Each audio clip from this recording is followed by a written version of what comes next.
Maximum gradient simulation is a value listed on the spec sheets of all interactive smart trainers. The higher end units are up to 20 to 25% maximum gradient. The mid-range units are between 10 and 18% gradient simulation, and the lower end units can be under 10% gradient simulation, which is not quite as steep.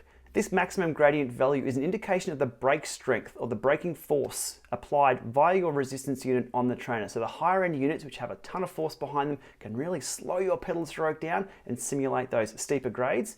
And on the lower end units, they're just not quite as beefy. They'll still get you up a 5 to 6% grade, but they just don't have that power behind them to slow your pedal stroke down and simulate those steep climbs. Today's video is specifically about direct drive trainers, but wheel-on trainers, it's a similar principle.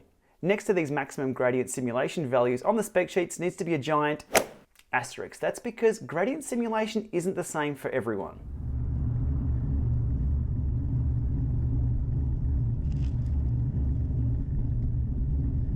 To explain why the maximum gradient isn't the same for everyone, imagine yourself or me riding up a 10% grade at 80 RPM. There's a certain effort required to do that. 10% is still pretty hard.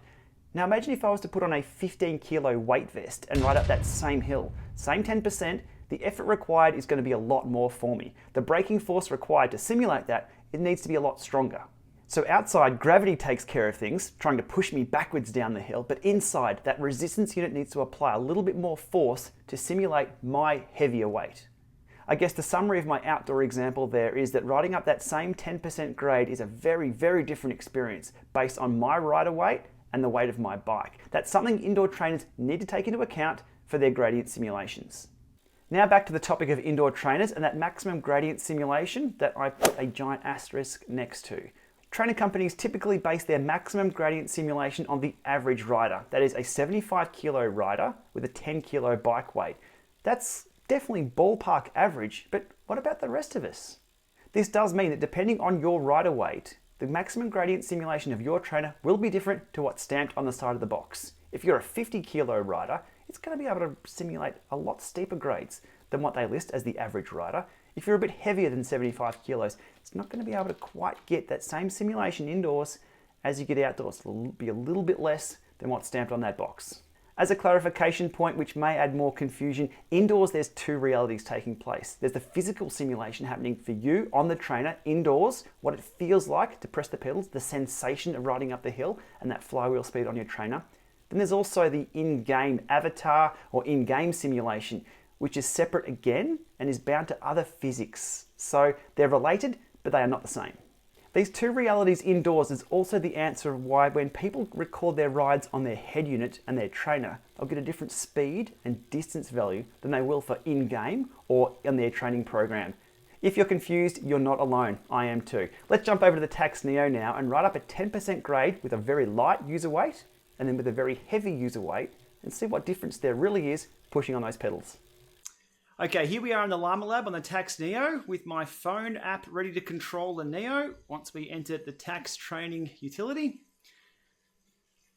Okay, now the first step, I'm going to make sure my weight is super light. We'll make it super light for the start. So we'll go down to my body weight, 25 kilos.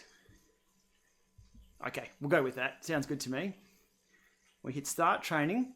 So my user weight, 25 kilos, bike weight still probably 10, I think, in there. We go slope mode for the gradient. We shall set that to 10%.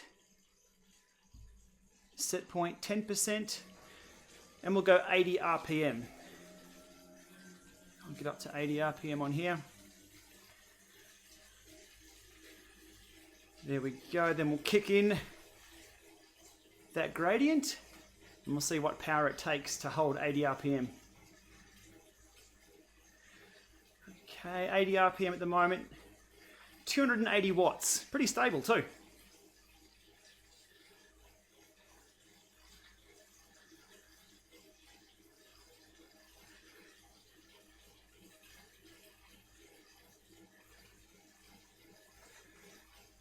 Okay, so rider weight, 25 kilos. 10% grade, 80 RPM, 280 watts. Okay, let's stop that. I should change my user profile here. Body weight, 125, maximum allowed. Okay, that's done. Start training, slope mode, same as before. We'll set point to 10% gradient, but we'll get up to 80 RPM first before we kick that slope in. Okay, so the simulation hasn't started just yet until I hit play. Okay, 80 RPM. And here we go. Okay, trying to get that to 80 RPM.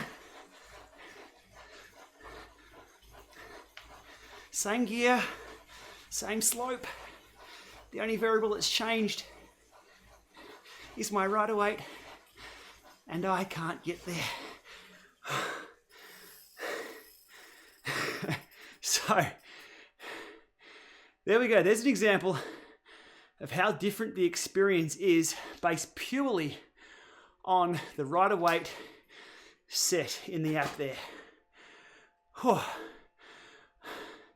That's my training done for the day.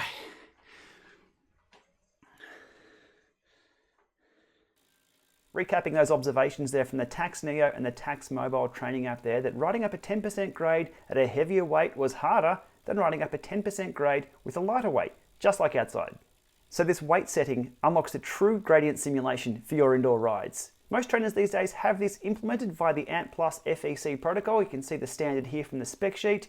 7.8.4.1 grade slope from the ANT+ FEC doco. Gravitational resistance is calculated using the grade of the simulated track and the combined mass of the user plus fitness equipment, your bike. Stationary bikes and trainers shall assume an equipment bicycle mass of 10 kilos and a user mass of 75 kilos if invalid values are set during configuration. What that means is invalid configuration can be not set at all, therefore it goes to default.